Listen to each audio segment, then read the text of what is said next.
Welcome, everybody. Really nice to see you all. Thank you so much for joining us today in this installment of our Intersectionality and Peace series. I'm Ashley Bohrer. I convene the series, and I'm so glad today to be able to introduce our speaker, who is Dr. Karie Riddle. Dr. Riddle has a Ph.D. in Peace and Political Science from really incredible institution I've been hearing so much about. Real powerhouse in peace studies, so says everyone. Located, interestingly, in the Midwest, really top tier institution, if you ask me. I'm from the University of Notre Dame. And now holds a position as Associate Professor of Political Science at Pepperdine in California. Her work focuses on peace and conflict, as well as on gender and kind of intersectionality, which is the reason we're so excited to have her here in this series. You can see a beautiful photo of her book, Critical Feminist Justpeace, which is out with Oxford. In addition to this book, she's written a ton of articles for places like Hypatia and Peace and Change and the Routledge Handbook of Development Ethics and many other really highly regarded places. We're so excited to have you present. We'll do what we do always in this series. If you're new, what that means is Dr. Riddle will have the floor to present on the topic of her recent work, Critical Feminist Justpeace. We'll take like a 5 to 7 minute kind of small group discussion time, peer review your questions, and then we'll come back and have a Q&A. Sound good? Please join me in welcoming Dr. Karie Riddle. Thank you so much. I really appreciate the invitation to come back. This place has been so meaningful to me. So it's really cool for a full circle moment to have, a member of my dissertation committee right here who helped shape the book and to be able to share it with you all. So thank you so much for being here and for inviting me back. So I'm going to be talking about the animating questions, the methods, and the findings of this book, Critical Feminist Justpeace, which came out last fall.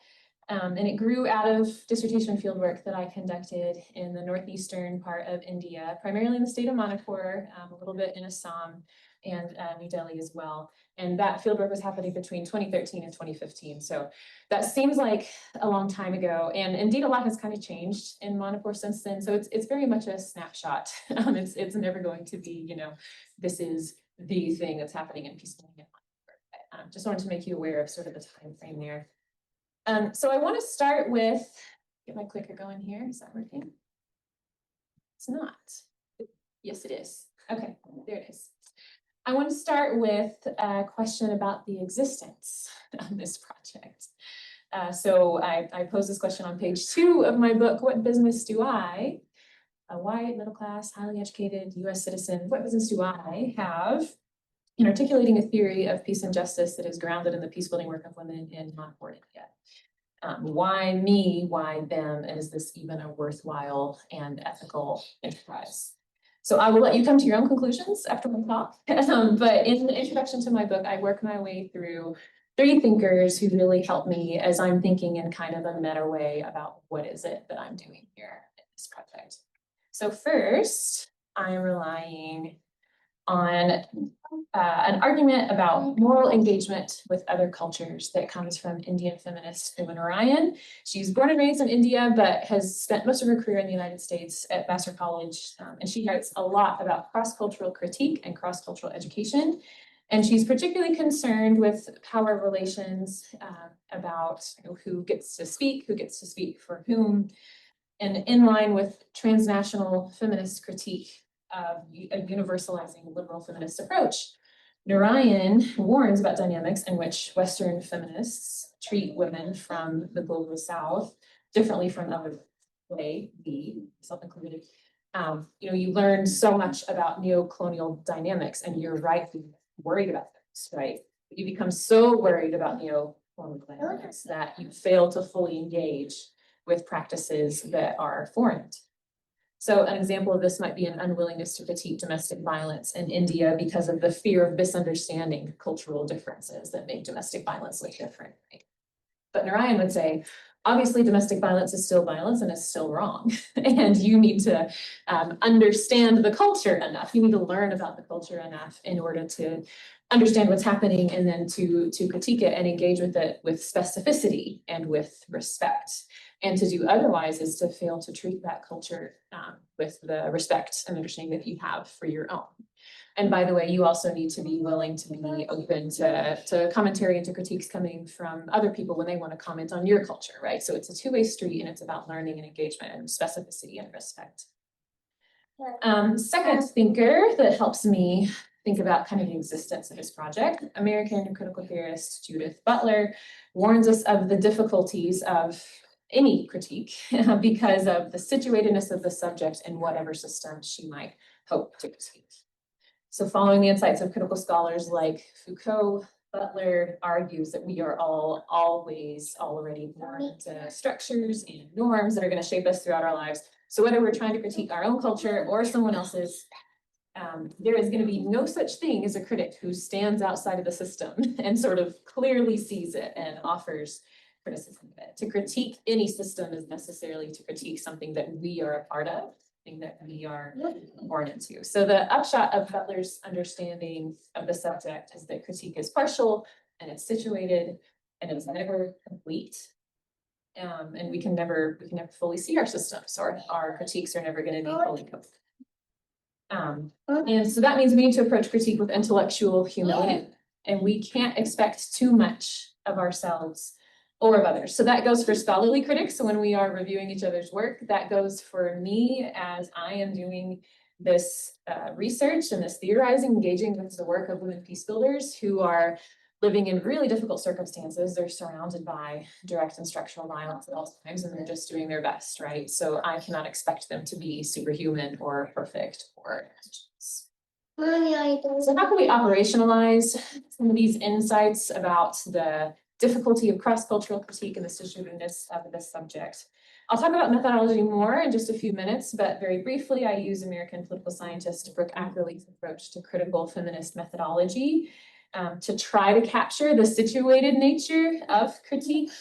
So compared to a method like statistical analysis, where you're sort of aggregating individual experience, and even compared to some other forms of feminist research, like liberal feminism that's searching for universals, I think Ackerley's work really helps us to account for diverse perspectives by building in contestation at every stage of the research process. And you're always trying to unsettle whatever consensus seems to be. And one really important part of that constant unsettling, I believe, means taking an intersectional approach in your research. So in a study of women peace builders, you have to think consciously about other social structures beyond gender that are going to mediate women's experiences with violence and their goals for peace. So in my project, it's things like ethnicity and caste and class. In a different project, it might be other social structures. So in sum, I've published the book. I'm here sharing it. Clearly, I do believe in it, but I do think it's really important to keep sort of at the forefront of your mind these questions about knowledge creation, and particularly when you're doing, cross-cultural knowledge creation and even the process of critique. So that is my justification for the book. So let's get into it. So I am intervening in a couple of literatures with this project. So the first is work on the Women, Peace and Security agenda located within the UN Security Council. It's aiming to mainstream gender concerns into the pursuit of international peace and security. This fall, October 31st, is actually the 25th anniversary of the WPS agenda. So there's going to be a lot of attention around it very soon. It started in the year 2000 with Resolution 1325. And a lot of scholars and policymakers who work on these issues tend to synthesize the content of the 10 different resolutions of WPS into 4 pillars. So first, you want to include women in peace processes. This sounds pretty basic, but as I'm sure many of you are familiar with, historically, the maintenance of peace and security has been a very male enterprise, right? It tends to be men who are the politicians, and tends to be men who are the military leaders. So it tends to be men who go and sit at the negotiating tables. This has obviously excluded women and many gendered concerns from peace and prevention. So feminist activists have long sought better inclusion of women in peace processes. The resolutions also pursue things like conflict prevention from a gendered perspective. So this might mean looking at something like root causes of conflict, like poverty, and thinking through, well, how does poverty look really different for men and for women? And then obviously you can add many more social structures there, thinking intersectionally. How do root causes of conflict look different for people of different ethnic groups, and then for men and women within those groups, right?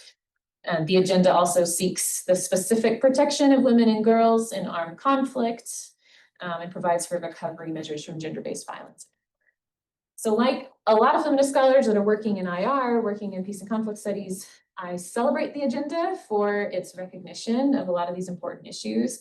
I also see many potential problems with the agenda and how it gets applied, but I'm not really either critiquing or applauding the agenda in my work. Instead, I'm thinking about the cases of women's work in peace that this agenda doesn't really reach. So the UN Security Council focuses on international peace and security. So, there's obviously some attention to conflicts that are occurring within one state, but the focus is still on international peace and security. And that means that there are a lot of conflicts around the world that are largely ignored by the UN Security Council, and this agenda doesn't really apply to them. So what does women's peace building look like in those areas? What can we learn from it? And for someone like myself who wants to be a transnational feminist ally to support this kind of work all around the world, how can we constructively critique it and help to improve it and provide resources for that kind of work? So if the group UN Women, which is tasked with implementing the WPS agenda, isn't reaching those conflicts and those women, are there some things that we can do as transnational feminist allies to reach them instead? So that's intervention number one for me. I'm offering critical feminist Justpeace as a grounded normative theory that can help to guide peace building in places like Manipur, where the WPS agenda really doesn't apply because of the type of conflict, and also because of dynamics that you can really understand. I mean, India has really resisted the application of WPS within its borders because it is rightly worried about neo-colonial intervention, right? And all you have to do is think about its history for about 2 seconds to understand that perspective.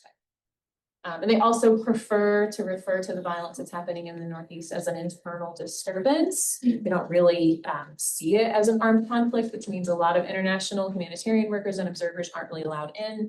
So again, UN workers not really reaching this conflict. So what do we do in cases like that? Second intervention is in the literature on conflict transformation. I'm sure that is very familiar to many in this room. It's been around for several decades. It's highly contextual. It focuses on local traditions and local knowledge and using them in creative ways. And unlike short-term remediation and resolution processes, it's assuming that conflict is inevitable and is going to come around again. So we need to figure out how to live nonviolently across differences, right? I'm trying to think how much of this I should actually say to this room, seeing the faces that are in this. We know about conflict. So in a place like Manipur, conflict transformation to me is sort of ideal for addressing peace and violence, particularly because international and even national actors like the Indian government have done so little to try to address what's happening in Northeast India. And what seems to be happening is local action. It's local people, it's local actors who are working together to try to improve the low intensity armed conflict. And I think, we can and should ask good questions about, was this the imposition of an American framework from John Paul Lederer on a non-American context? Is that really right? And I wasn't initially even thinking about using conflict transformation in my research, but when I arrived in Manipur, I met people who knew about it and who were using it. I said, oh, okay, this is actually what's happening on the ground. I was a little bit surprised. But conflict transformation is everywhere. People were using it, and so I engaged with it. But there is a further question that we need to ask of conflict transformation. How can we ensure that this approach to peace building is gender conscious and is intersection? So Lederer did not specifically have gender concerns and some of our intersectional tools of power analysis in mind as he was developing this approach. So my goal was to do for conflict transformation at the local level what the WPS agenda is trying to do for peace and security at the international level. So I'm using critical feminist analysis of women's local level peacebuilding in Manipur to develop flexible insights that can help to guide gender concerns and intersectional consciousness into conflict resolution. So those are my two primary interventions. So how did I build this theory? So let's talk methods briefly. So Brooke Ackley is probably best known in the subfield of feminist IR. She's also a political theorist working in the tradition of critical theory. And she's particularly critical of liberal feminist approaches that are trying to universalize, whether you're thinking like armchair theorizing, trying to discover natural rights or something like that, or trying to theorize from a narrow subset of experiences, which historically has meant middle class American and European experiences. And the research methodology that Ackley proposes provides guidance for political theorists like myself who want to ground our theory in real life. I want to know about the peacebuilding work that's already happening out there. I want to know about real obstacles that women peacebuilders are facing. I don't want to just write a book for the sake of writing a book. I want it to engage with real things, right? So with Ackley's methodology in mind, studied women's peacebuilding praxis in Manipur in the summers of 2013, 2015, and I was seeking out people who call themselves different things. So some of them would say I'm peacebuilders, some of them would say human rights activists, scholars, journalists, in Manipur and Assam and Delhi for a total of 40 interviews and then dozens of observations of peacebuilding meetings and social actions and things like that. And I was talking with people that were associated with a really broad range of different kinds of organizations. So some of them were, one called himself a freelance peacebuilder. He just kind of went around and tried to work with different groups on peacebuilding strategies and wrote a lot of op-eds and things like that. All the way up to big, shiny professional organizations that successfully got funding from big international funders and that kind of thing. So huge variety of groups. Some of them were multi-ethnic groups, the Manipur Women Gun Survivors Network, the Extrajudicial Execution Victims Families Association. They were multi-ethnic groups. And then there were also mono-ethnic groups that I was working with, the Naga Women's Union Manipur, the Maitai Mirapaivis, and the Kuki Women's Welfare Association Asia. And then I was using Brooke Ackley's critical feminist methodology to help me interpret all of the things that I was learning from the people I was working with. So she breaks her methodology down in 3 parts. The first is guiding criteria. So these are the norms and ideas that a researcher brings to the project. And so I had to have some sense of what is peace, what is justice before I arrived in the field, so that I know what am I talking to people about. I wanted understandings of these things to emerge from the people that I was working with, but you have to start somewhere, right? So I arrived with ideas about peace as something positive coming from scholars like Johan Galtung and John Paul Lederach's insistence that peace and justice have to go together. So the minute you're asking somebody about peace, you're also concerned with justice, right? And so this led me to take a very broad view of the types of activities that were going to be relevant for my research. So, I'm not just looking for women at negotiating tables like you might if you're studying the WPS agenda. I was looking for women who were marching in the streets, for women who were doing, like street drama productions and planning all kinds of actions, even prayer meetings. I mean, these things were all relevant for my research.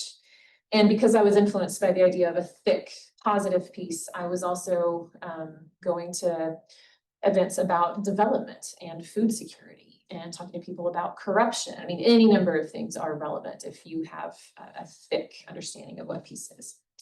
Because of my study of intersectionality, which was one of my guiding criteria, I also knew it was going to be really important to talk to women about the role of ethnicity itself in their peacebuilding work. So what is it like to be a member of this group trying to work with members of other groups, right? So these guiding criteria were important to me before I started. They're not determining the outcome, but they're kind of giving me a starting point. Next is deliberative inquiry. So with this method, you're trying to expose yourself to the broadest possible range of views in your project. So interviews focus not only on your questions, but on the questions and the original ideas of the people that you're working with. And then you also ideally iteratively go back to people and you start to report back, hey, this is what some other people have said. What do you think about that? Or these are some of my preliminary conclusions. What do you think about those? Where do you suggest I go next, right? And I do want to acknowledge that there were some pretty severe limitations on my ability to do this iteratively. Working in a place like Manipur, there were a lot of concerns related to security and mobility. And there were some language barriers. I needed translators for some of the interviews, not many of them, but some. But I did what I could in terms of, reporting some people's views to others and then seeing what they think about it. And ideally, you don't just have interviewees, you have co-theorists by the end of the process. And then finally, skeptical scrutiny covers over the entire research process. So this just means paying attention to power hierarchies and then constantly questioning whatever appears to be settled. So if I started to hear, oh, it's always this way, I would just ask myself, well, is it really? And can I talk to somebody who says maybe it isn't always this way? And then you also really need to be checking your list of interviewees for ethnic diversity and for class-based diversity and any other number of measures, right? And stay suspicious of consensus. Okay, so we are through all of the introductory stuff, and I'm ready to sort of present the heart of my book. But the thing that I wanted to do next, which is maybe just a little bit unusual, is share a very short, wonderfully produced video by Amnesty International that just gives you a peek into the work of IFVAM, one of the organizations that I worked with very closely. I have so many incredible stories about the women that I was meeting and the work that they're doing. And I just wanted to give you just a taste of both the context of the armed conflict itself, what these women are up against, and the incredible work that they're doing in response to it. So I believe Ari is going to be showing her video for us.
A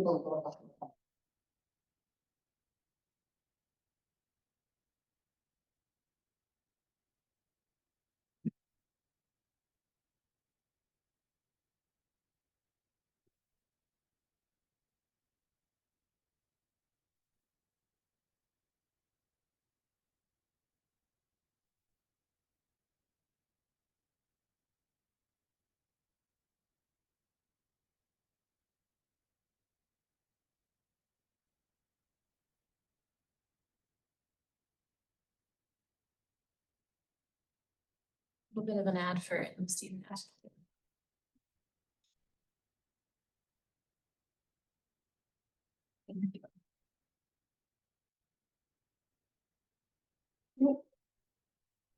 There we go. Okay.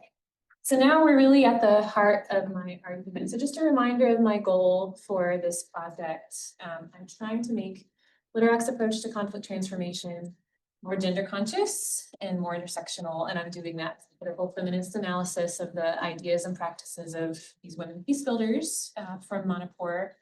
And as you'll see over the next few examples that I share with you, in some cases, the women's groups that I was studying are really on the same page as Literak.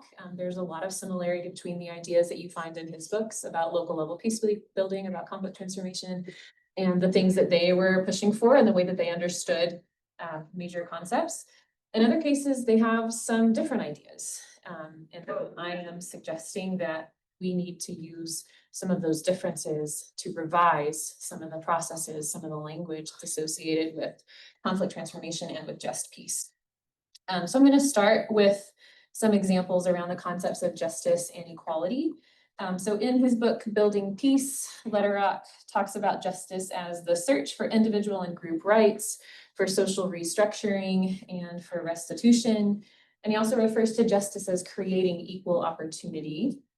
And there are a lot of peace builders in Manipur who agree with a lot of aspects of this approach to justice. So I saw many peace builders using ideas of individual and group and human rights in their work. I met a community organizer who referred to herself as a human rights educator. That was her whole life's work. I think the idea of restitution also resonates really well with a lot of the things that I saw women peace builders doing in Manipur.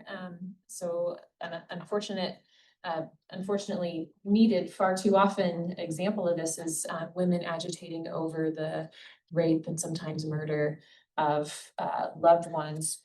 So I spoke with the Widows Welfare Association Asia in 2015, and this group was in the process of forming what they called a Committee for Fast Justice, and they're putting pressure on local court systems to actually hold hearings for rape cases because the cases would just kind of get stuck and they would never fully go to trial, and so they were pushing for restitution on this issue.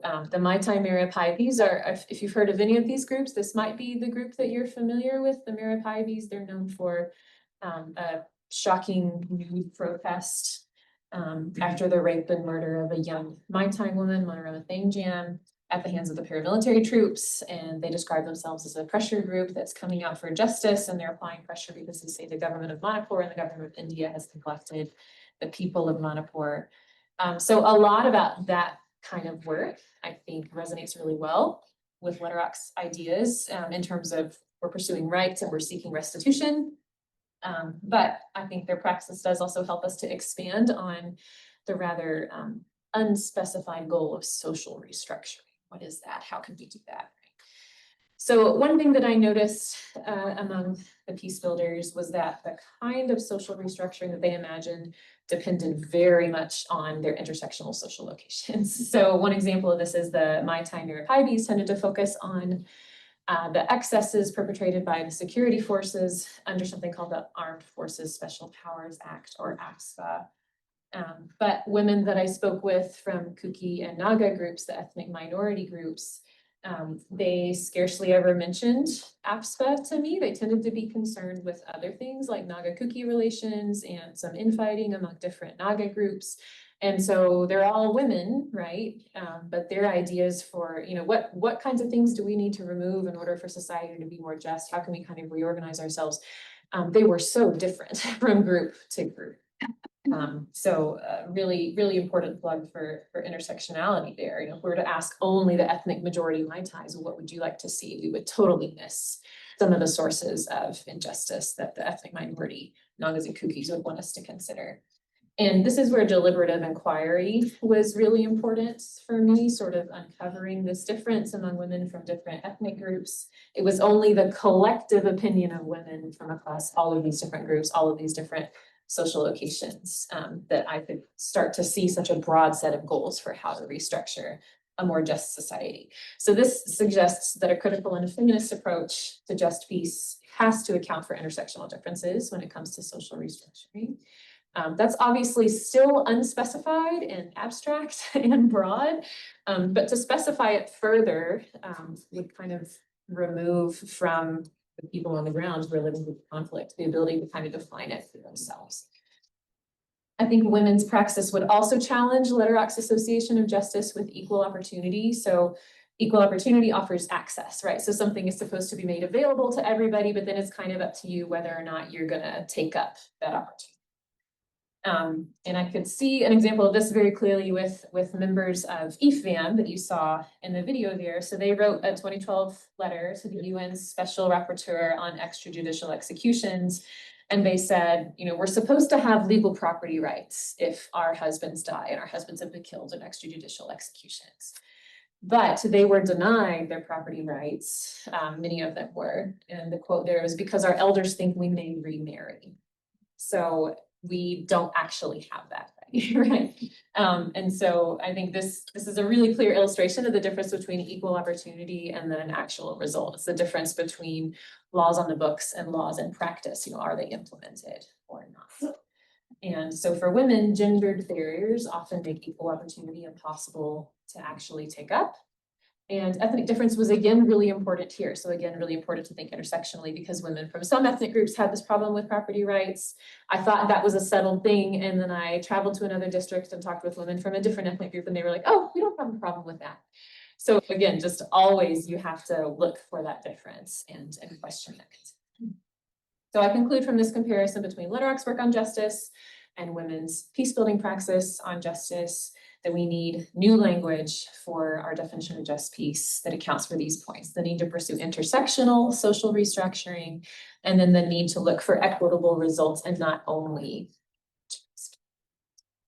All right, so I'm going to take you through another concept here, peace. So Literac's articulations of peace over the years have been very broad. So he's in the positive peace camp, right? It's very thick. So he thinks about interdependence, well-being and security, harmony, unity, and respect, and reducing violence and destructive cycles of social interaction. And he also locates peace in time and in space. So conflict transformation has a really long time frame, right? We're thinking about relational epicenters and not individual episodes.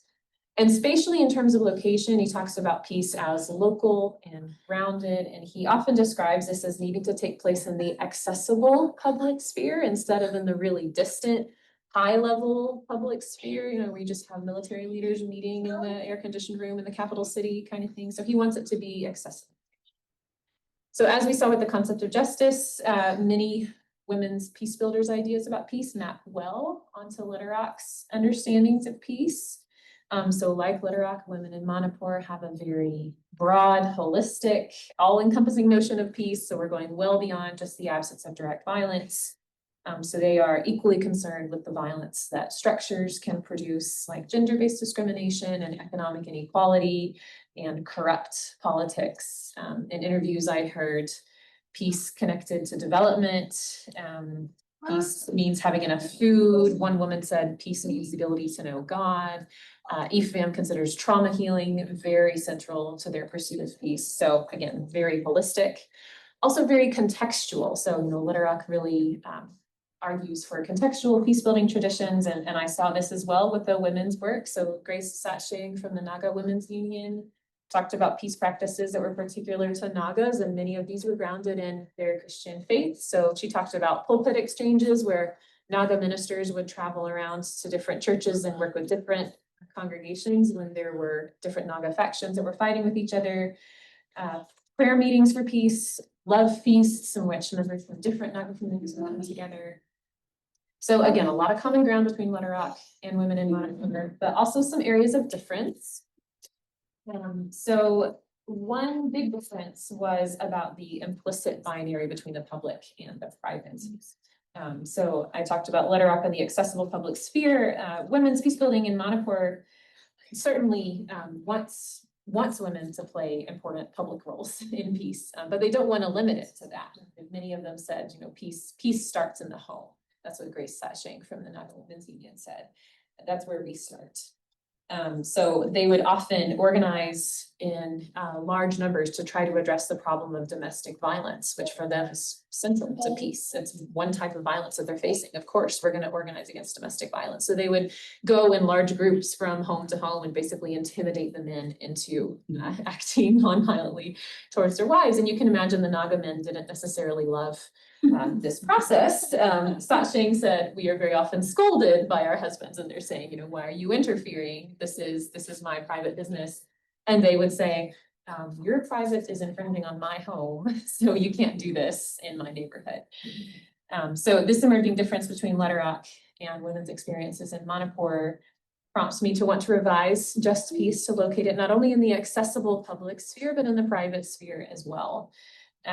And this might seem like a really small change, but I firmly believe that the language that we use guides our processes. It guides the kinds of results that we're going to get. So, you know, why limit ourselves? Let's go ahead and include the private in our definition. So in the book, I also go through the concepts of violence and power, but for the sake of time, I'm going to go ahead and move to the overall revision of the definition of Justpeace, which I present after doing comparative work between Letterock and women's peacebuilding praxis across major concepts. So I go with his most cited definition of Justpeace, which is from the 2005 book, The Moral Imagination. So it's defined there as an orientation towards conflict transformation, characterized by approaches that reduce violence and destructive cycles of social interaction, and at the same time increase justice in any human relationship. So I argue we can revise this definition in light of the insights from Manipur. So I've bolded on this slide, I've bolded the changes that come directly from the examples that I just shared with you.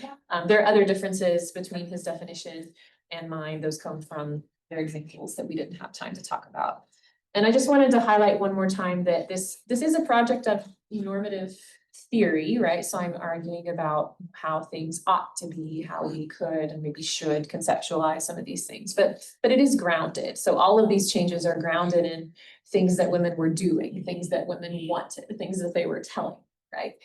So it's grounded normative theorizing. And so all of these revisions of Justpeace are coming from real experiences. So the new critical and feminist definition is there on the slide for you.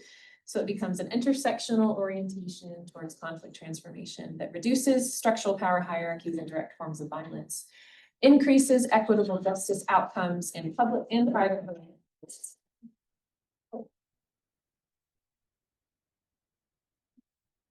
I have a 1-year-old.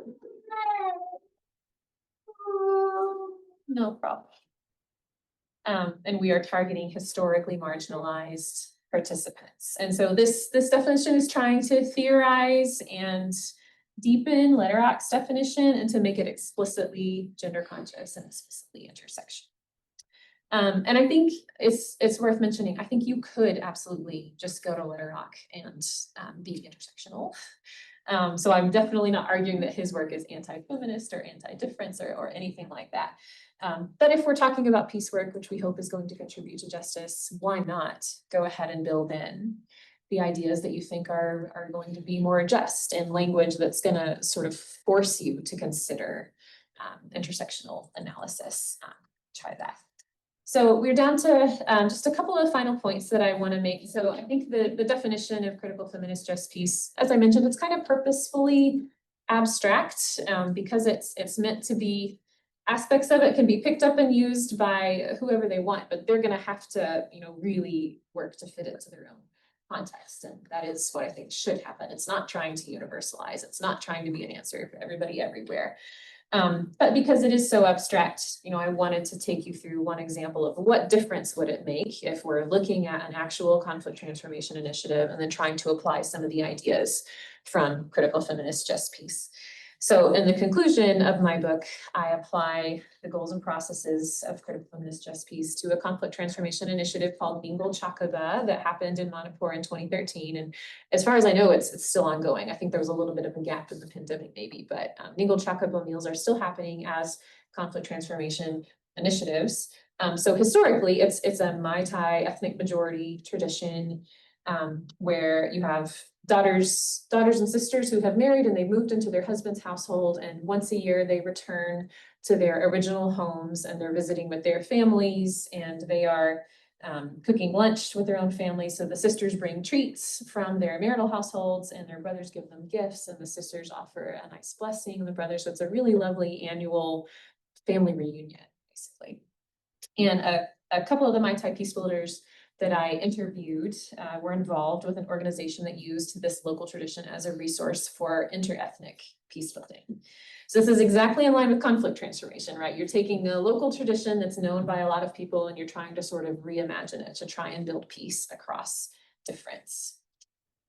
So the peace builders that I talked with had conducted action research with the organizing group, AMESCO, the All Manipur Educational, Social, and Cultural Organization. So they invited women from all ethnic groups to share a Ningol Chakaba meal. So the organization AMESCO was serving in the hosting role of the fathers and brothers, and then the women from the different ethnic groups were coming as the sisters, and they were sharing a meal with each other and ideally, building interethnic friendships that were then going to contribute to peace in the society. So I'll just tell you a little bit about what I learned about this event. So Naga and Kuki women were traveling into the capital city of Imphal from the Hill districts, and they were really excited about participating. They thought it was a real honor to be chosen by AMESCO to participate in the event. Turnout was very high. They started to build some friendships, and the event was so popular that other groups also decided to start hosting Ningol Chakaba meals. So you saw Manipur Baptist Church starting to host one, and even the Indian Army starting to host some. We'll talk more about that. So this tradition could build a good foundation for interethnic understanding, but from the point of view of critical feminist Justpeace, I have some questions about it and maybe some ideas about how it could be even more effective. I do want to briefly revisit the ethos of critique that I talked about at the beginning here. So critique that is guided by an intersectional awareness of how we're situated and by norms like intellectual humility is not critique that tries to tear down. We're trying to reconstruct. We're trying to make it as good as possible, right? We're trying to be as inclusive as possible. So while I'm suggesting some improvements to how Ningol Chakaba meals could work, I'm not imagining that I am somehow, seeing more clearly than the peace builders that were doing it or anything like that. I'm not trying to deconstruct their approach. Instead, with the contestation that's produced by deliberative inquiry, the theory of critical feminist Justpeace is trying to see from multiple perspectives at the same time, and it's trying to question whatever hierarchies seem to be emerging so that your peace efforts can be as inclusive, as effective as possible. So with that in mind, could we maybe improve Ningol Chakaba? So I have the definition of critical feminist Justpeace on this slide there for you again.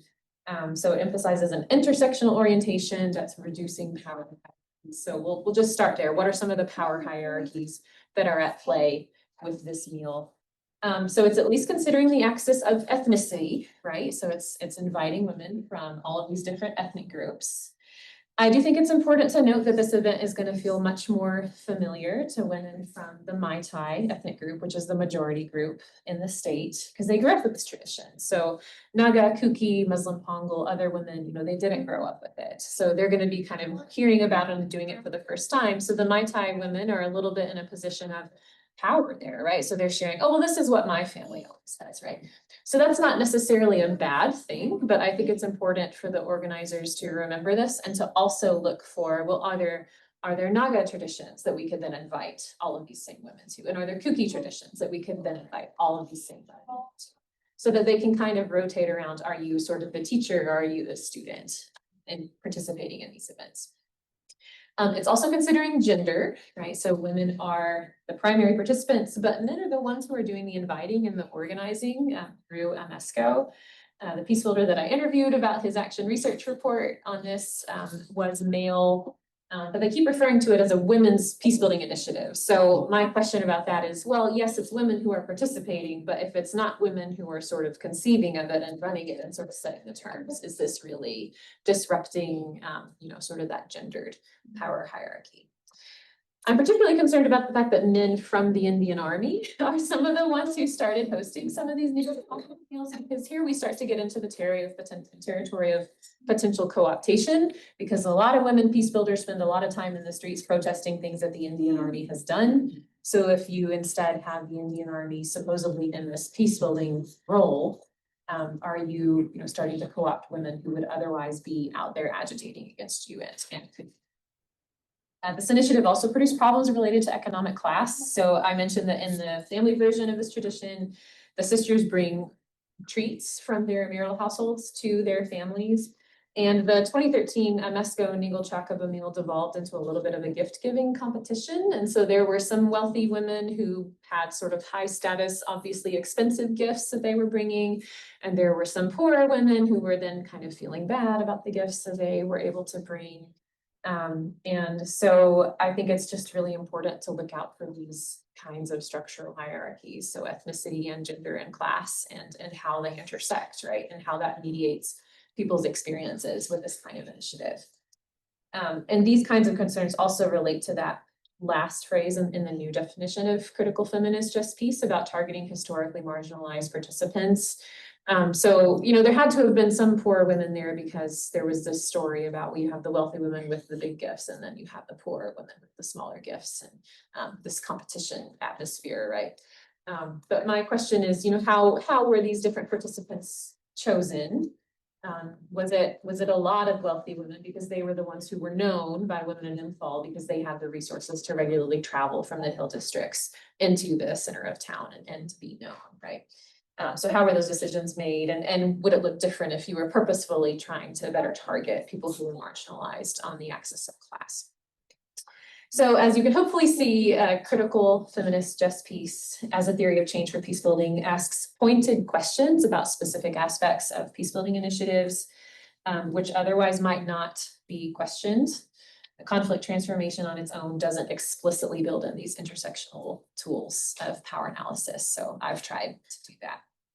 So a very, very brief final point.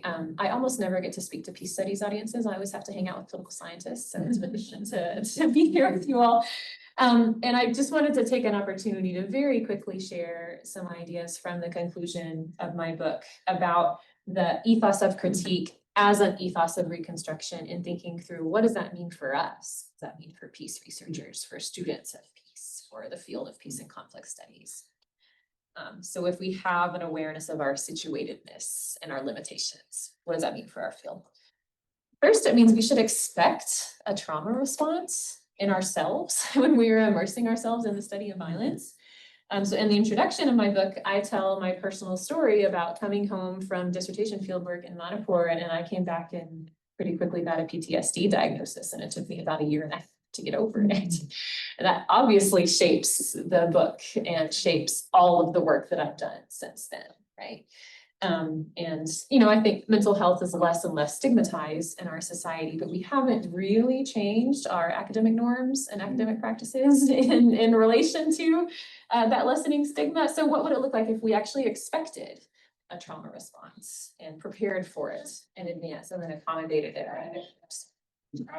I also argue that we should challenge the stereotype of the successful academic who is the totally disembodied solo researcher, and we should replace this idea with support networks, with collective living, with regular breaks from research and teaching on really difficult topics, and full acknowledgement of how physical and mental health are absolutely related to our ability to do this work, to read and think and write and research. And then beyond these kinds of things that might help individuals, we also need to take another look at our professional associations and at our universities. And in moments like job searches, we need to question our expectations. So if we want to keep ourselves and others safe, we want to promote ethical engagement with vulnerable populations that we're doing research with, for example. That takes time, right? So our Ph.D. program horizons, our tenure clock horizons, are those reasonable? Are those giving us enough time to do the kind of safe and ethical engagement that we really need to be doing. So we need to be willing to revisit the kinds of norms that have been settled for a long time, that have assumed certain things about who researchers are and how the work is going to proceed. And we need to think about how work in this field is maybe just different from other kinds of work. So maybe we should have other kinds of norms. You know, if we study and write about and teach about peace all the time, we can't be peaceful and just to ourselves. What are we really doing here? So just a final word for my delightful piece. I'm going to stop there. Thank you very much.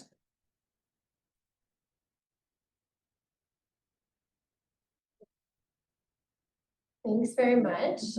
We are going to take like 5 to 7 minutes to discuss your reactions, responses, and questions in small groups. We highly recommend making a new friend. If you don't know someone, like sitting next to them, turning to a person behind you, maybe rather than next to you. And I'll bring you back in 7 minutes for a more formal Q&A with Dr. Riddle. It's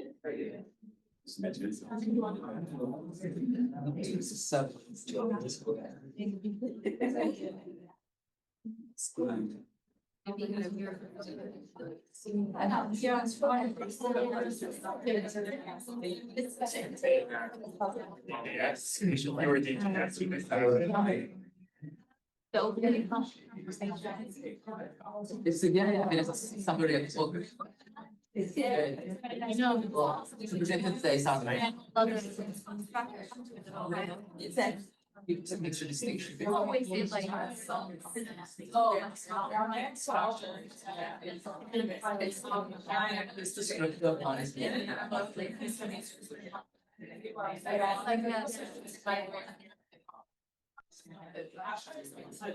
Yeah, that's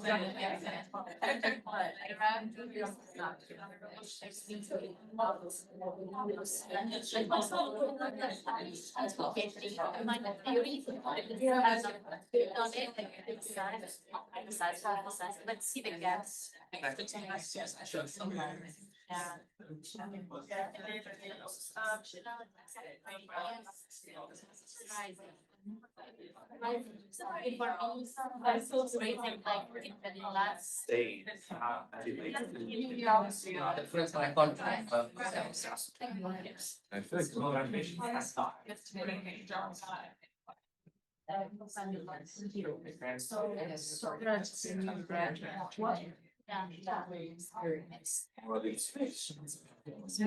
Oh, yeah.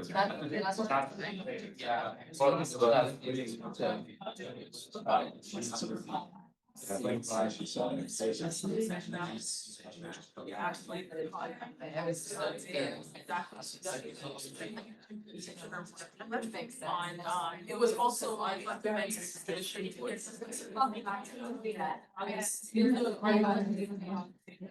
so she's young, but it's a lot of conversation about but also more like we learn how to I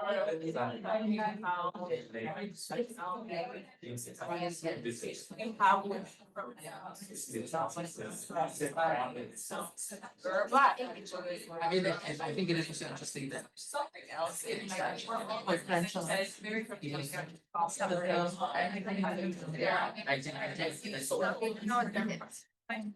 versus like yeah.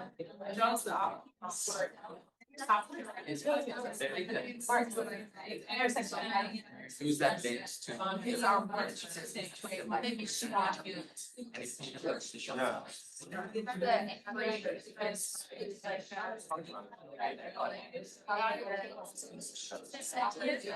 I'm saying that.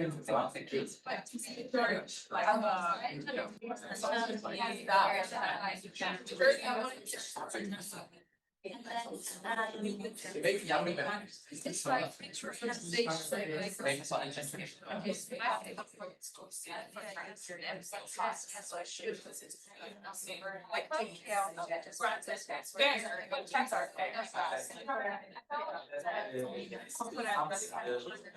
Okay, yeah, amazing.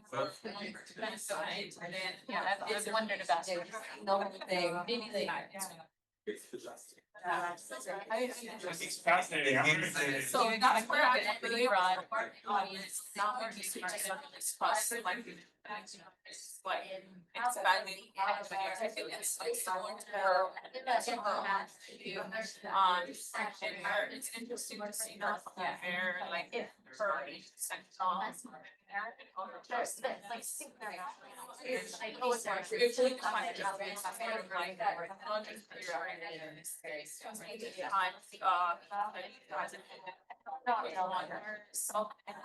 I mean, that's like John's. Yes, which is two different things, like you can have the peace. writing doesn't matter. Is it very different? Yes, but I think. Now, to see how she. So she sort of like imagined that like they are just because That wasn't like a skill that. yeah, he's on But it's like, it's. so he was also coming from taking the society of justice,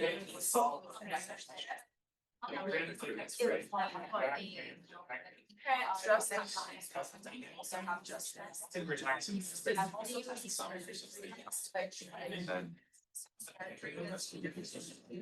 We're gonna.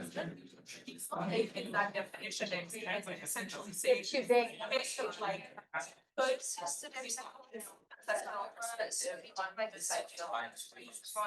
and another is that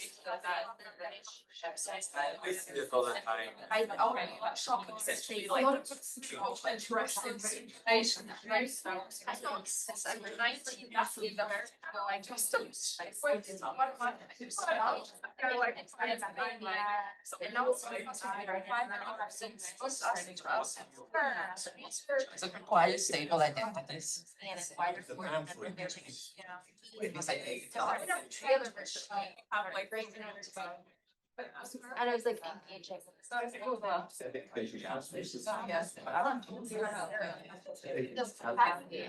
I'm sorry. That's not there. Yeah.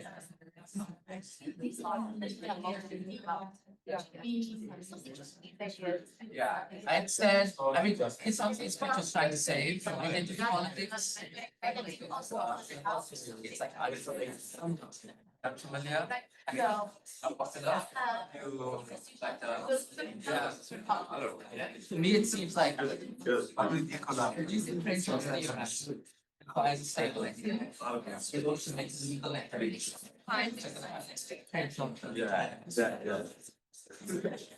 So here I'm teaching.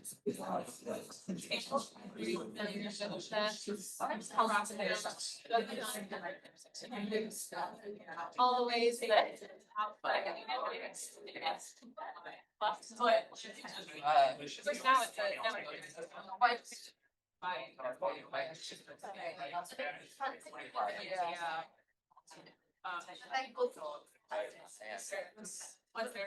everybody, come back together. You know, but still.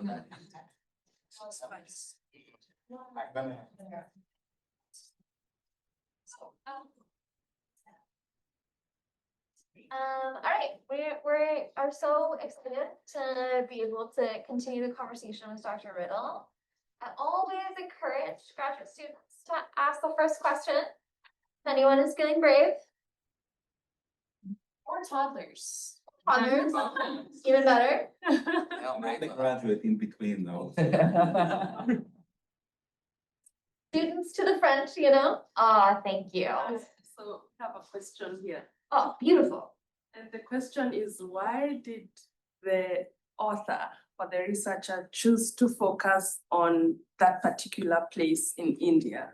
We want to know, does it apply to what she got from there? Does it apply to all the other areas? Well, I mean, it's critical feminism, so you're gonna be hesitant to apply anything anyway. We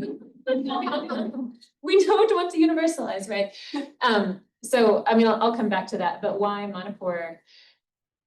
You know, there are a million sort of accidental things that lead you to a place, and my story is a particular one.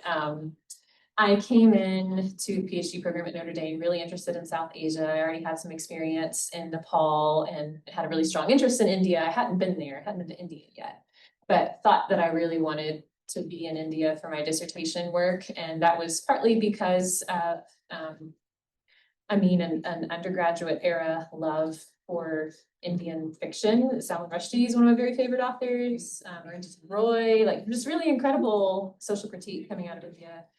And I had a stint in DC in my master's program days and stuff, and had met a lot of people from India there, and they were some of my good friends. I had a contact who was a PhD student in political science in New Delhi, and then every time I went to do my fieldwork, I could kind of start with him and use him as my landing spot. And then, so there were all of these different reasons. It was an interest, and then it was a network, and then there was Amitabh has retired, right? Amitabh Dutt was also on my dissertation committee here, but he was in political science here from Calcutta, I believe it was. And he's the first one who actually told me, oh, you should look into the women in Manipur. And so he told me that my very first semester here, when I was I had broad ideas, women, India. He's like, read about this group. And so I started reading about them my very first semester, and read about the nude protest of the Mai Tai Mirapai, and they just really captured my imagination. And so then I started going and meeting some of them. So it just kind of happened over time. I was also interested in the fact that it was the kind of conflict that I was describing. So it's this sort of low intensity simmered thing that hasn't been resolved, since it started shortly after India became independent, and there were all of these sort of overlapping ethnic groups calling for various levels of autonomy from the Indian government. And that's just the kind of place that needs more attention and that needs more support, and it's fairly understudied. And so I was also interested in it as a story that needed more telling. So does that help? And then I think, how far does this theory apply? I mean, it comes from, so the specific language that I'm using comes from particular things that I was hearing from these women's lives. I think it wouldn't be too difficult for people from other places to identify with some of those experiences, and to think about, well, how would some of these ideas, okay, let's target historically marginalized participants. What does that look like in my society? What does intersectional social restructuring look like in my society? I'm hoping that it is flexible enough that it could apply in a lot of places, but I certainly would never insist that it should.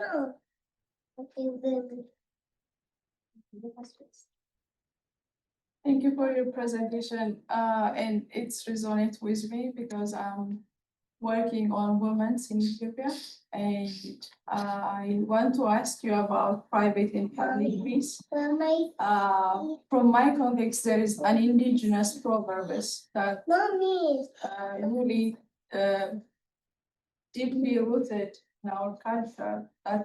There's no boundaries about private or public peace.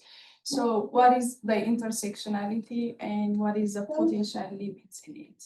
And if you have any suggestion for that specific. Can you say the question part just one more time? What is the intersectionality of Private and public peace? I mean, I think it comes down to thinking about how that binary emerges differently for women who are differently situated. So, I mean, a wealthy woman is going to have a lot more resources to try and fight something like domestic violence than a poor woman. So I saw, a lot of poor women banding together to form the Committee for Fast Justice so that their court trials can actually happen, right? Because they just get ignored.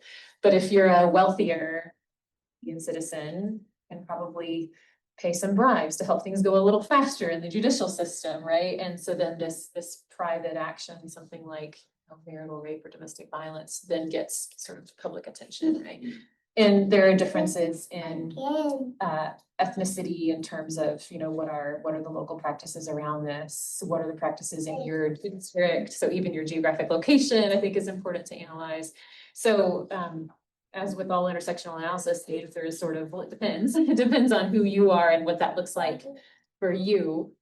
But I think it is helpful to think about your private in-home experiences and how that then relates to more public-facing things like the laws that are created to legislate around those private experiences, and the judicial system if those experiences happen, and whether you get justice if it happens. Does that help? I was sort of thinking about your definition where you say reducing structural power hierarchies. I'm thinking about this in two different situations. So I wanted to know what you're thinking about in terms of how this applies to graduate students specifically, how we can sort of do what you're saying here to reduce structural power hierarchies, especially when in a lot of situations we're not necessarily at the top of the food chain, I guess, if you want to call it that. But also thinking about the dynamics of like students who might be coming from areas where it's less flexible in terms of research. So I'm thinking of someone like me who's coming from the psychology side where it's all like very much quantitative based research, where I'm still dealing with the same population of vulnerable populations, but wanting to sort of like engage with this definition that you're using, but there is a lot of like boundaries and structures already in place that prevent me from flexing some of my ability to do that within my research. So I'm thinking like, how are you, like, is there something that you're thinking of when it comes to someone like me who's doing research in that particular area? Fascinating. Never thought about it before, but so Kroc Institute in Notre Dame is a food chain. It's That term, it's just the only thing that came to my mind, so that's what I used to. So let me think about like quantitative, a strong tendency towards quantitative analysis within your whole discipline, right? So I do think there are definitely ways to be sensitive to context even when doing quantitative analysis. So it's all about the data that you choose to collect and the kinds of questions that you're asking. Right. So, I mean, I do think that some questions are definitely best served by more open-ended qualitative approaches, but that doesn't mean that you can't also ask other questions that are still aiming at trying to uncover hierarchies and trying to promote inclusion and more equitable outcomes. So, when I first started here, I had come from a really quantitative master's program, and of course, Peter Wallenstein made me do a quantitative project in my first semester. And so I was still kind of like in that world. And one of the things I ended up looking at was something called the Women's Stats Data Project. I'm not sure if you're familiar with it. So it looks at measures of violence against women all around the world. And I was shocked by how new it was. So I was starting my PhD work here in 2012. And it was like a brand new rollout of this data set. And it was like, people haven't been collecting this data before. It's crazy that we don't have this data, right? So I think there are a lot of projects that are trying to think about hierarchies and trying to promote equity. And they could definitely be quantitative and collecting new data on these urgent questions that others in the field haven't answered because that data hasn't been collected yet. So I think that's one thing you can think about. And then in terms of, hierarchies for yourself, do you mean like in your role as a graduate student? Yes. Hierarchies. Yeah, I mean, I think the answer might be a little bit similar. It's like the kinds of questions that you decide to pursue. Obviously, you're beholden to your faculty advisors to some extent, whether they can and will support what you want to work on. But you in turn, you do have some influence. If you do a project and you show that it can be done, you kind of earn that support, whether they meant to give it or not. So you can kind of force it. And then you're also presumably going to be like a TA, and then you get to be an instructor of record, and you get to do things in your own classes, in your own discussion sections, and you get to make decisions for your own presentation and the work that follows, and all of that can be aimed at reducing structural hierarchies and things. Easier said than done, I know. But there's a lot of good receptive faculty here. Yeah, thank you very much, Dr. Riddle. I really enjoyed the presentation. I'm excited to read the book. I've been reading the Hypatia article for a while now. Oh. I'm teaching with it, so I'm excited to kind of get something a bit fuller. I was wondering if you could speak to how you constructed your genealogy of intersectionality. Is this an orientation, a method, an analytic that is emerging from the experiences of Black women in America? Or is this a different understanding or different genealogy of intersectionality that is maybe more local or vernacular of some kind? Yeah, I mean, it definitely came from my reading of Black feminist thought in the Okay. United States. Yeah, that's precisely where it came from. So, you know, I don't give it a ton of space in the book. It's a little bit in the methods, maybe even more in the Hypatia article Yeah. than in the book, honestly. But yeah, I'm looking at Patricia Hill Collins and Kimberly Crenshaw and Black feminists like that. Yeah. And taking away from it, you know, an attention to different social structures, and then thinking about, well, how does it apply in the Manipur context? And so, you know, you get creative in different contexts and see, well, which social structures are intersecting here that are important for people's experiences. And so, you know, I've already mentioned things like ethnicity and caste and class. Another thing that turned out to be important in my analysis that I had no idea to expect was HIV status. So that emerged as something that was really important for some women in Manipur, and it was a big source of stigma for some women, and even affected their ability to come to what was otherwise like very, very inclusive sort of social services, outward facing services that churches and NGOs were trying to provide for women who were victims of armed conflict. And those services were thinking about, okay, this is a church, but it's also going to meet the need of Muslim women who want to come. And yet there were women from different religions who had HIV status, and they weren't comfortable with those women coming because they were kind of seen as, oh, you're going to be contagious, you're going to be sort of unclean, right? And so I think I primarily like took my reading from the American context, from Black feminism, and just took sort of the ideas of, you know, how social structures intersect, and then thought about, well, what does that look like in this context instead? And I think it to some extent was, I mean, intersectional thinking and intersectional practice was happening locally, as I kind of showed in the analysis of the Mabel Jacob-O'Neill, because they are thinking about ethnicity and gender at the very least, like very clearly thinking about those things, and some of them thinking about religion also. So I think you do see some sort of intersectional activism that's happening here. Do they call it intersectional, or is this a term that like we are deploying on this community? I would say there's a little bit of a difference there between the sort of professionalized NGO peace builders who would call it intersectional, Yeah. and then the sort of grassroots level women that I was meeting, like at prayer meetings, who wouldn't. And I think some of those women wouldn't even call themselves feminists. Yeah. And that's fine. Yeah. Right. Yeah. They were pushing for their rights and pushing for better outcomes for themselves and for women in society. So I feel fine referring to that as feminist work, intersectional work, but certainly like the professional NGOs that are trying to get funding from abroad. Yes. They would definitely use the term intersectional. Thank you. Yeah. Thank you so much.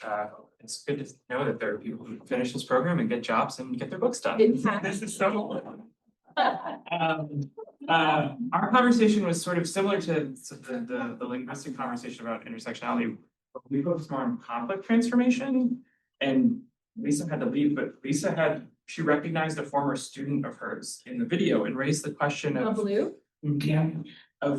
how did you consider sort of familiarity with some of these concepts, or seeing that the way they're thinking about it might ring true with how John Paul Laderack thinks about conflict transformation, and is there a consideration of the language they're using and the sort of cohorts of folks who are trained in peace building at places like Kroc or Eastern Mennonite or GMU that are then going back, and how is that exchange? Yeah. Lay out. Yeah. Really, really interesting and important question.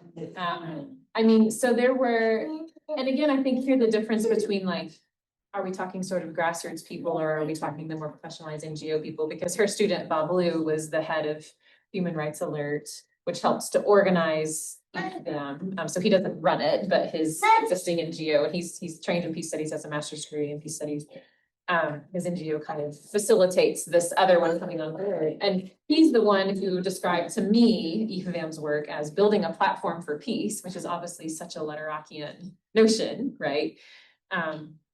And so, you know, that's how he understands it. He's one of the people who helped to start it. Whether the women themselves think of it in that exact language, I don't know, but I think so many of the aspects of their practice were, as I showed, across, you know, different concepts, very much in line with my understanding of the Luterakian version of conflict transformation. Now, I will say that there was one peacebuilder that I met who said he was trying to work on an Asian version of conflict transformation, and I was very interested to know what that was going to be.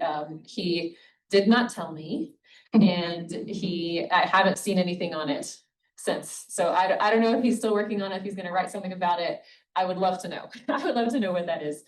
But yeah, I mean, so that's one of the difficulties of trying to speak with so many people who are coming from so many different places in their lives. I think it would probably be more fully Luterakian if I was only speaking with the kind of NGO crowd. But I didn't want to only speak with that crowd. So I'm sure that they all have different understandings. Yeah. To draw a line between Karie's comment about just saying, make sure that you understand, I'm not saying that Lutterock is anti-intersectional or anti-feminist, and then your remark.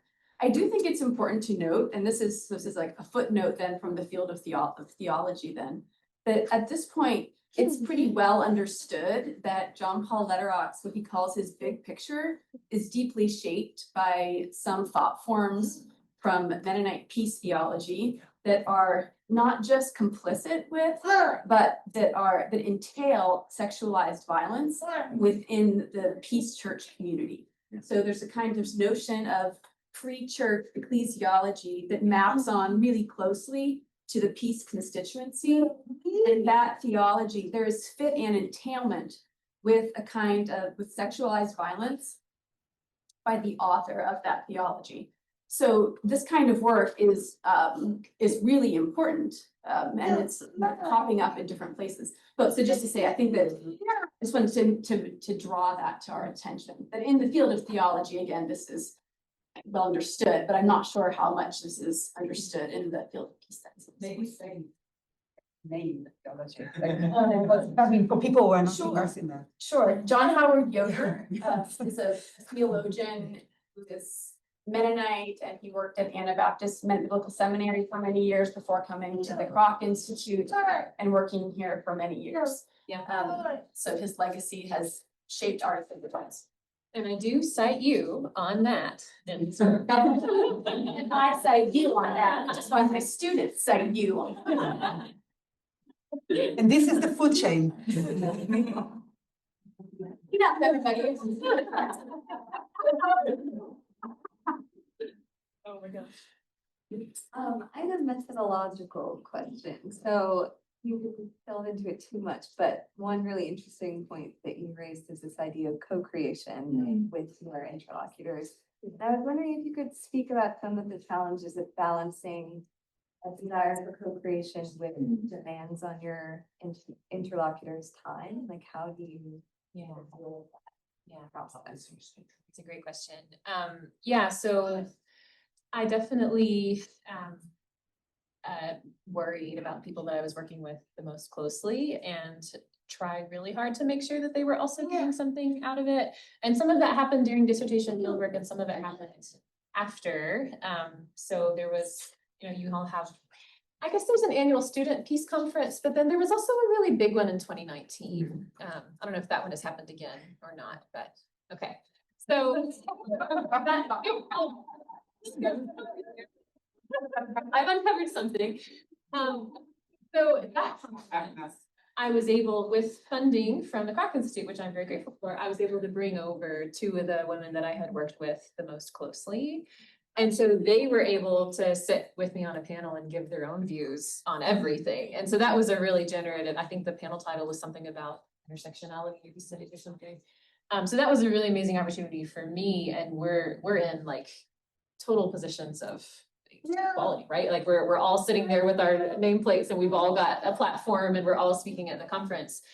So that was one version of it. One of those women I then went on to co-author a book chapter with, and she works at an NGO and otherwise wouldn't necessarily, I mean, she could seek it out, but it's not the kind of opportunity that comes her way every day. And so she now has her name in an academic press book chapter, and she with it. And so those women in particular, I very much see as sort of like co-creators of a lot of these ideas, and we're bouncing ideas back and forth, and yeah, really, really fun conversations with them. One of those women I would consider to be more kind of like grassroots and didn't do the fancy education thing.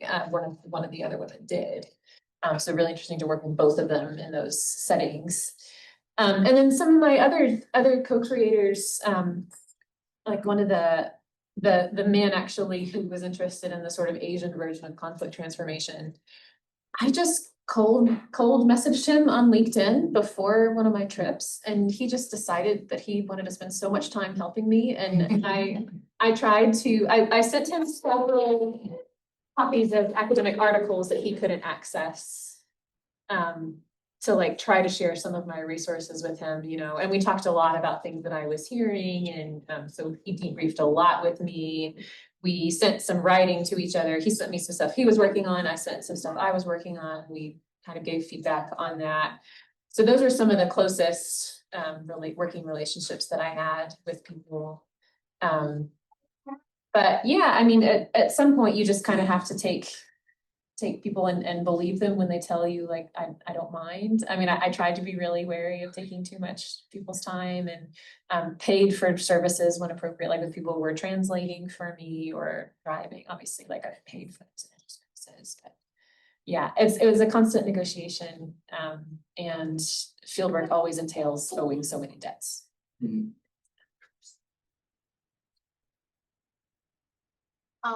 Yeah, thank you so much for presentation. I don't know, in the book you showcased some of the gaps of the women's agenda. And if you see such a work influence maybe a national action plan in India, like here bridging the gap between research and influencing policy and practical work.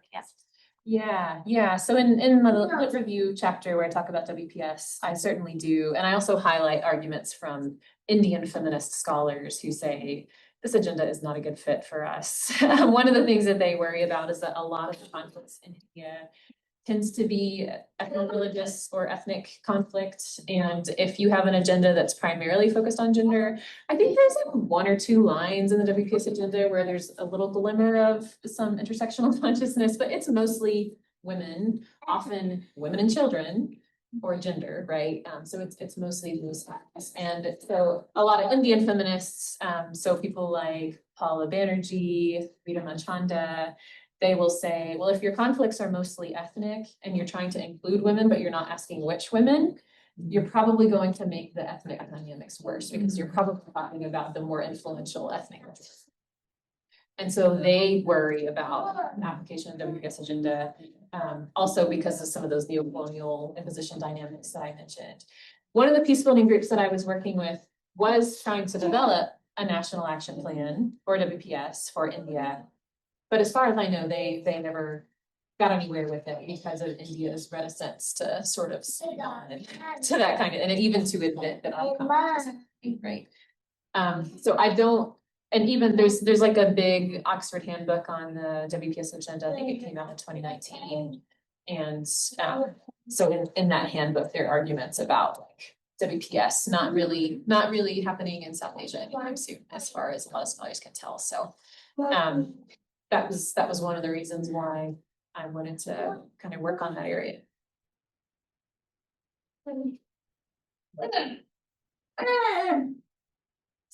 Someone else has a question, and just, maybe I'll ask one. So one of the things that has come up several times over the course of the series over the last several years is how intersectionality is becoming its own settled consensus. Yeah. And one of the things that you opened with was this kind of like, there's a part of the sort of critical feminist orientation Yeah. that has to be perpetually aimed at disrupting these settled consensuses.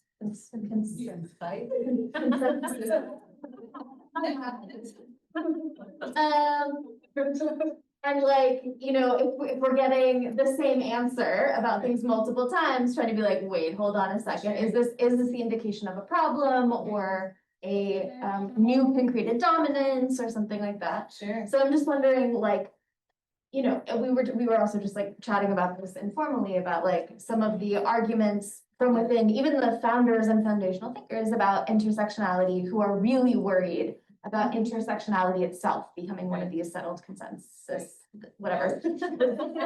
These like, you know, sort of unshakable truths that can no longer be questioned. And I'm like wondering how you were thinking about that in your work, in your field work, and like where your work is going in the future. Absolutely, great question. I think that, so there's a piece that Professor Omer assigned for our two-person seminar. It was just me and Caleb, which was so fun for me. I don't know how fun it was for Caleb. But you assigned several chapters out of an edited volume on intersectionality that had just come out, and one of them talked about, I think it's by Rachel, the riff of flattening. Actually, some really important axes of analysis. If you're always intersectional, what if you actually really needed to focus on race here? Or what if you really need to focus on gender? Like, let's be aware of these other things, but actually what's going on is racial, right? So I do think that's a big concern, and there might be times when intersectionality may get in the way of what's most important in a particular context. But one of the reasons why, so I talked about intersectionality as one of my guiding criteria before I went to start my field work. So I had an idea of what peace was, an idea of what justice was, and an idea of intersectionality, right? And so that was kind of guiding me. And one of the reasons why I do think it was really appropriate for this project was there was a lot of literature coming out about the conflict in Manipur, and especially about the peacebuilding in Manipur, that it was the armed conflict was very often ethnic in nature. So you have people from different ethnic groups who are fighting with each other. But what I could see from the scholarly literature was that interethnic peacebuilding was all good. It was all happy, it was all fine. And that to me just didn't seem like it could be true. So I was like, well, you have members of your own group are killing each other. Are you telling me it's truly fine that you're working with members of that group in a peaceful? And so in that particular situation, I thought, okay, it's all women peace builders because the socially ascribed role tends to go to women instead of men in that society. And there's supposedly this harmonious interethnic thing that's always happening here. And so I thought, okay, I at least know that gender and ethnicity are going to be really important. So that's already intersectional, right? To think about social structures and how they're affecting people's experiences. And then I kind of just wanted to let other things emerge as I was learning about what was relevant. And so I think as long as you are sort of flexible to see, okay, well, what is important here? What structures are impacting violence and impacting people's peace goals? I think as long as you're flexible and don't, it's not always race, class, gender, right? And maybe other things. So I think it's still going to be a useful tool, but I think you also have to bear in mind like the risk of flat too much. On this very question about flattening, it reminds me a lot of Ashley Bohler's critique of intersectionality, which she says kind of requires a theorization of a stable, legible, nameable, fixed, cumulative subject. And I understand how that emerges within the earlier theorizing of intersectionality and actually trying to make an intervention within the legal framework, right? But if you were to extend this into piecework, does intersectional piecework require stable identities, legible, fixed identities, or is there scope and space for people to live out their identities in fluid, open ways, yeah. Yeah, I think there's a really interesting example of this actually with some of the conflict that has occurred in Manipur since I came back. So if you're familiar at all, there was a resurgence of violence there that started in May of 2023.